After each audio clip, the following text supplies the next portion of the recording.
CCTVs last government లో మొత్తం పనిచేయడం మానేసి ఇప్పుడు 1,00,000 సీసీటీవీస్ టార్గెట్ గా పెట్టుకుని సుమారుగా 50,000 పైన ఈ రోజు సీసీటీవీస్ ఇన్స్టాల్ చేసి వాటి పరంగా ఈ రోజు నేరస్తులను పట్టుకునే పరిస్థితి. మీకు ఎగ్జాంపుల్ అధ్యక్ష, నిన్ననే అనకాపల్లిలో ఒక హత్య జరిగింది, ఒక ట్రాన్స్జెండర్ హత్య జరిగింది. సుమారుగా 18 గంటల లోపల నిందితులను పట్టుకునే పరిస్థితి. దేని ద్వారా అధ్యక్ష?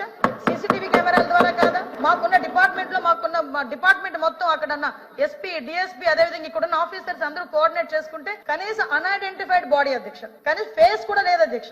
అటువంటి పరిస్థితుల నుంచి ఈ రోజు ఛేదించే అక్యూజ్ ని పట్టుకుని ఈ రోజు మేము ప్రొడ్యూస్ చేసే పరిస్థితికి వచ్చామంటే ఈ రోజు సీసీటీవీస్ అధ్యక్ష. డ్రోన్స్ అధ్యక్ష, డ్రోన్స్ మీద విషయం చెప్తున్నా అధ్యక్ష.